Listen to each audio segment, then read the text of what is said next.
Благодарам, почитуван председателе.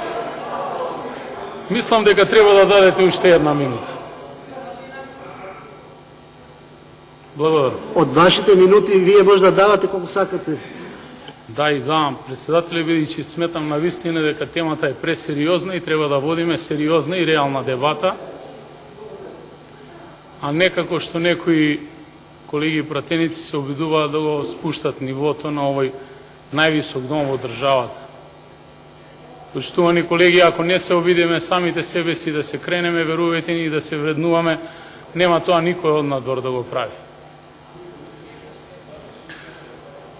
Почитувани колеги пратеници, почитуван министер, останати присутни. Мислам дека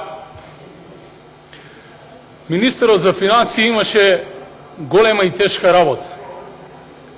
Првенствено, човекот реши конечно, после 11 буџети и години, оваа нова власт, онаа што го вети дека нема да троши на чоколадо, додека граѓаните немаат ни за леп, да го реализира во пракса.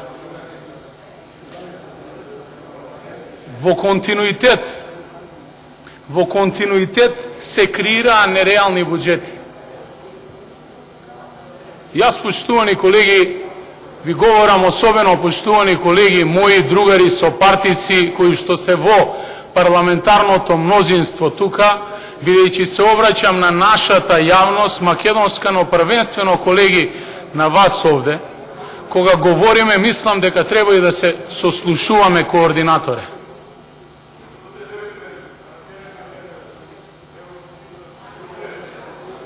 Ви благодарам за тоа што сите ве слушам. Чекам 4 дена да дебатирам од оваа говорница.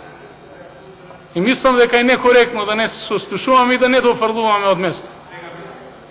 Да, така мислам. Благодарам. 2003 година до 2006 година буџетите на Република Македонија се движеа некаде околу 900 милиони евра. Реални граѓански пари. И државата со тие 900 милиони евра во тој период функционираше. Ги намируваше сите обврски и реализираше проекти.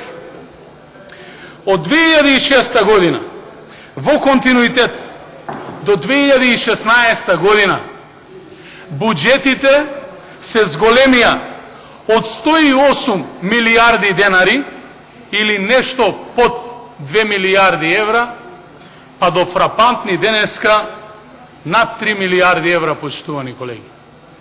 Тоа е реалноста.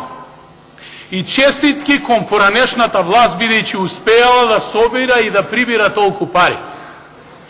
Но и ги трошела, ги реализирала, и за жал, кога ќе се спореди периодот 2002-2006 и периодот 2006-2017, гледаме дека всушност капиталните инвестиции во делот на онаа што граѓаните реално го чувствуваат се многу помали и многу пореални во однос на онаа што било. Претходната власт изгради хидроелектрана Козјак во тој период со тој мал буџет, колеги. Ја изгради обиколницата и поголем број патишта по Република Македонија. Денеска гледаме што се случува. Се што е отпочнато се уште стои или се реализира и ќе се реализира во следните буџети. Ние немаме посериозен капитален проект, освен проектот Скопје 2014, кој што беше најавуван од околу 230 милиони евра, а сега мислам дека веќе помина одамна 800 милиони евра како сума на пари, за да се доврши до крај ќе помине и над 1 милиарда. И видите, тоа е, почитувани колеги, разликата во делот на реализација на политиките на СДСМ и на ВМРО ДПМН. Значи, ние со многу малку функционираме и успееме да реализираме многу повеќе од вас. А се прашувам, каде отидоа повеќе од тие 12 милиарди евра, кои што вие за време на вашата власт успеавте да ги преберете од кого? Од граѓаните, од джебот на граѓаните.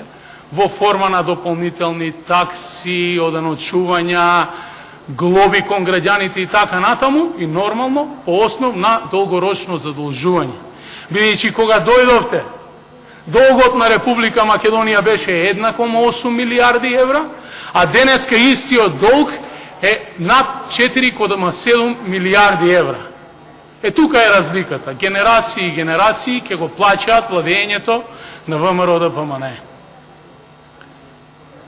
СДСМ ќе реализира и веќе реализира реални, нормални проекти и ќе генерира реални фискални политики.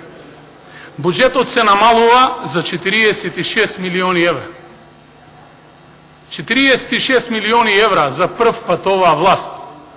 Оваа влада реши да скрати од контото на премиерот.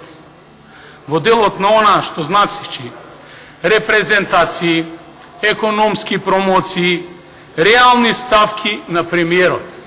Тоа во минатото не беше возможно, бидејќи се правеа исклучиво роуд шоа и се шеташе по белиот свет, а дневници фрчеа на сите страни. Се релоцираат средства од фондот за пензиско-инвалидско осигурување.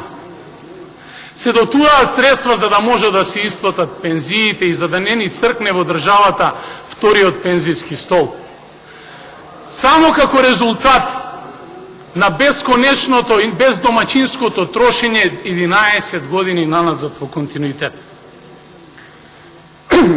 И да биде преседанот или лицемеријето уште поголемо, отворивме расправа на Комисијата за финансирање и буџет и, почитувани колеги, поднесовте безброј амандмани.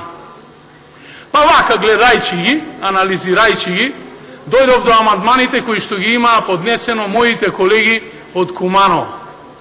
Па вели, се предлага амандман за да се изгради спортска сала за физичка култура во Средно економско училиште во Куманово.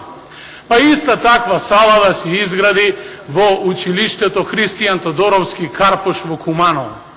И голем број на други спортски сали, а вие, почитувани колеги, сте ги подпишале амандманите, не сте ги погледнале. Локалната власт, онаква каква што е, која што е дробевте на ситен камен 12 години, која што се обидувавте да ја прикажете дека е неспособна да реализира власт во Куманово, на која што ја исклучувавте вода и водоснабдувањето го доведувавте во критичните моменти во периодите на годината на најниско ниво. Успеа сите тие спортски сали со лични средства на граѓаните, приверена по основ на даноци на локално ниво, да ги реализира и да ги имплементира. И затоа следниот пат не се брукајте, не поднесувајте такви амандмани. И спортската сала кај економско училиште, и кај Христијан Тодоровски Карпуш, и канализацијските структури и површини кои што ги наведовте, и подземната и надземната инфраструктура, која што сакате да ја надоградите во Куманово, во вашите амандмани што е спомената, е веќе реализирана и завршена. Но затоа, 12 години, почитувани колеги, како власт, една шајка не заковавте во делот на капитални инвестиции и она што значи во Куманово. Срамно е. Почитувани колеги, ќе дадам подршка на овој ребаланс на буџетот, затоа што верувам во она што овој министер, воркохолик, успеал да го сработи. Затоа што тргна со собствениот пример, по примерот на премиерот, во делот на домаќинското работење, да прикаже на јавноста како дојде една реална политичка структура која што сака реално да владее и домаќински со државата. Гласањето против овој ребаланс на буџетот, особено за вас, почитувани колеги, кои што ќе гласате против, ќе значи гласање против укинување на радиодифузната такса на граѓаните на Република Македонија. Бидејќи граѓаните повеќе не добиваат писма дома на домашна адреса, но не добиваат ни решение со извршување за наплата на радиодифузната такса. Гласањето против овој ребаланс на буџетот за 2017 година, кој што прави поправка на буџетот кој што беше енормно креиран 2017 на почетокот, кога вие, почитувани колеги од опозицијата, бевте власт, ке значи гласање против решението за сите стечајни работници во Република Македонија. Гласањето против овој ребаланс на буџетот ке значи и гласање против одлуката за зголемување на минималната плата на 12.000 денари на работниците во Република Македонија, од кои што за 12 години, почитувани колеги, вие ги претворивте во модерни робови. Затоа што ни еднаш не се спуштивте во погоните каде што работат, да ги прашат. Во моментот кога ние како пратеници ги земавме и ги земаме енормните плати, за колку пари работи оној работник на машина во текстилната индустрија? Некаде и под 8.000 денари. И на крајот, почитувани колеги, мене ми е чест што седам во една сала кај што има мноштво на образовани и едуцирани луѓе. Јас верувам, почитувани колеги, дека многумина од вас своето образование го стекнале на некој од државните универзитети во странство и се гордеам со тоа што имаме држава во која што имаме квалитетно едуциран и образован кадар. Јас моето образование го стекнував во Куманово. Тргнав на Кумановските улици и калдарми, на крајот запишав факултет, завршив тука, се уште се едуцирам и веројатно ќе се едуцирам до животно, како и сите вие низ животот. Но ќе ве подсетам дека многумина образованието со кое што се стекнаа надвор го завршија токму благодарејќи на Република Македонија и овие пари за кои што ние денеска говориме тука, бидејќи најголем дел од студиите кои што беа платени за политичарите, за оние кои што беа блиски до политичките субјекти, беа платени од чисти граѓански пари во форма на стипендии, во форма на промоции. Таквото образование, знае Чичко Бранко, дека скапо чини во Америка, скапо чини во целиот свет, но кај нас се добива со партиска книжка и врз база на апсолутна лојалност во одреден политички субјект, близок до претходната власт. Затоа, колеги, Република Македонија ве задолжи многу, а вие сте должни да ја вратите. И на крајот, сакам да испратам порака до вас, министри, од оваа место.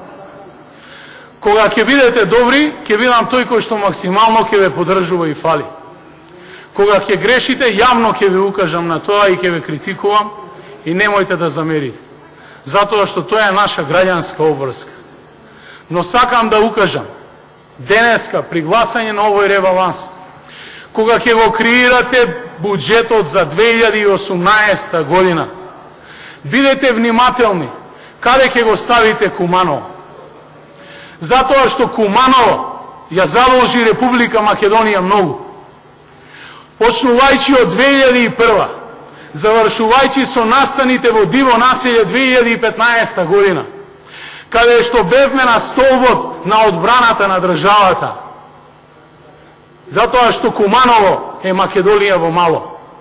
Ние живееме од различни етнички заедници, говориме на 4, 5, 6 различни јазици и функционираме безпрекорно. Некој свесно ни генерираше кризи, се уште трагаме по сценаристот и ќе го најдеме, а режисерот е тука. А, почитуван министре, водете внимателно сметка. На Куманово во следниот буџет ќе му треба ставка за изградба на комплетно нова детска градинка, за изградба на комплетно ново средно општинско училиште, за изградба на сериозна инфраструктура во форма на обиколница.